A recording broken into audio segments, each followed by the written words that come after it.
If it means rescuing Roy Harper from the clutches of the wall, how far will Ollie be willing to go? Well, let's hop into the pages of Green Arrow issue number 9 and find out together, shall we? So then, in a wonderful bit of connective tissue, this issue actually takes place directly in the wake of Beast Planet. You'll remember that Amanda Waller had used all of the chaos of the invasion and people turning into animals to amass way more public, legitimate political power than she's ever had before, thanks to the formation of the Bureau of Sovereignty. Basically one giant anti-hero, anti-superhuman group that, just to really rub some salt into the wound, has managed to acquire the old League headquarters at the Hall of Justice and turn it into their brand new base of operations. Yes, Waller really does take hate into a whole new level, doesn't she? We actually get a very fun scene wherein Peacemaker and the still very mysterious Peace Wrecker rummage through all of the Justice League stuff, taking whatever they want. Chris Smith actually takes a minute to stop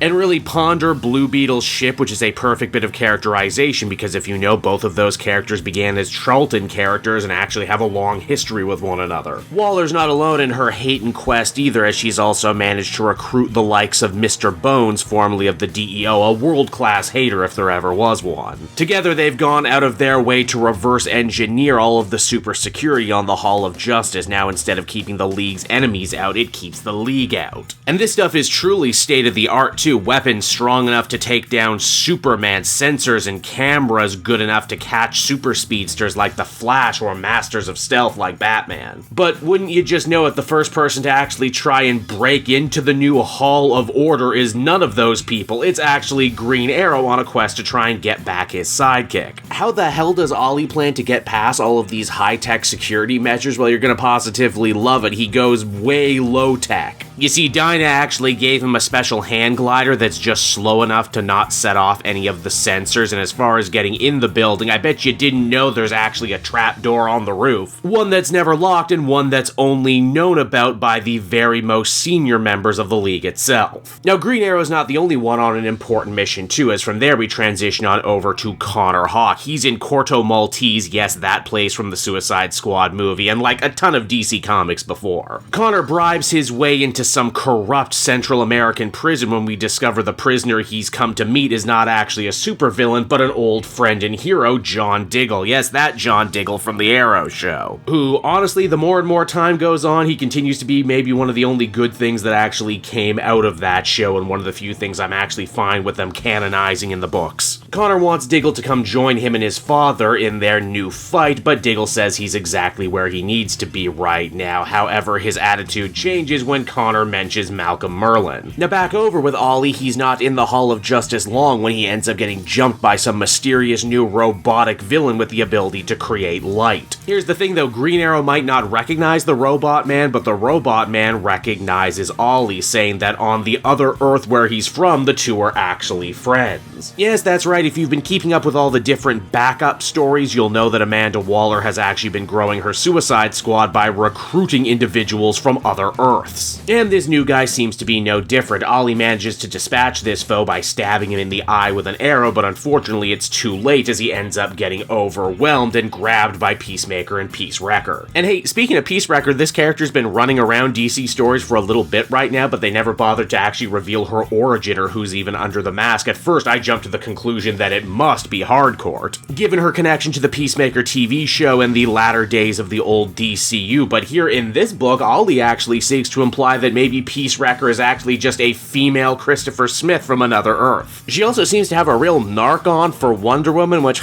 interesting, I wonder when we'll see all of this come to fruition. Waller makes the scene not long after to gloat, and admittedly the wall has a lot to gloat about. They're actually holding Green Arrow right now in Batman's old interrogation room. She basically says that Roy Harper made his own bed by breaking into a guarded military facility. He broke the law, and now to get time off his sentence, he willingly decided to come and work for her. Naturally, Green Arrow's not dumb and doesn't believe a word of that, though he does state that Waller's behavior has changed. She was always a nasty piece of work, but now she's an actual conquer-the-world type of villain. What changed? Well, in a beautiful bit of writing, Joshua Williamson reminds us that Amanda Waller was actually briefly lost on Earth 3 when she tried to take over that place. She says that seeing a world that was so similar to ours but so inverted, where people with powers were their absolute worst, absolutely rocked her to her core. In fact, we discover that the only reason Waller made it back to the Prime Universe at all is because she had a mysterious benefactor, no doubt the mysterious Light that we saw at the end of Dark Crisis. Furthermore, Waller states that she feels a war is coming inevitably between those with powers and those without them, and that she feels that someone like Green Arrow would actually do pretty well on her side. After all, he's made a big difference over and over again without being the most powerful member of the Justice League. In fact, Waller makes Ollie a deal. Come work with her, help her further her goals, and in exchange, she'll lead Ollie to Roy, but more importantly, she'll give him insight on where Merlin is right now. AKA the guy who had been breaking up the Green Arrow family out of pettiness for years now, and who we never really got the final word on in the first arc. But what mission could Waller ever hope to send Green Arrow on? She has all this new authority, all this new pilfered technology. What could she want? Well, what's the most dangerous weapon in the world? It's not kryptonite, it's secrets. And for the superhero community, their deepest, darkest, most embarrassing secrets are all housed at Sanctuary. Yes, as in Tom King's Sanctuary. Oh my god. And so that was Green Arrow issue number 9, everybody, and I gotta say, this series is really starting to cook now. I can see why this went from being just a tiny little maxi series into a full-on ongoing. Joshua Williamson does a great job running with so many different storylines from so many different series that I thought had long been abandoned. Be it Waller stranding on Earth 3, the disappearance of Diggle, and yes, even Sanctuary, a story I bet a lot of you out there wish we could forget. What's made even funnier still is that Joshua Williamson in his Flash book basically helped clean up a lot of the messes left behind from Sanctuary, so if anyone out there could ever properly do a follow-up, I think it's him. Beyond that, I mean, what more can I say? At times it feels like this Green Arrow book is written specifically for me and people like me. I get to read about my favorite hero, Oliver Queen, and my favorite complex, morally gray, though not so much these days, antagonist, Amanda Waller. I had a big goofy smile on my face from the second I cracked this book, and it didn't leave my face until I closed the comic. I would give this one an 8.5 out of 10. Cannot wait for issue 10.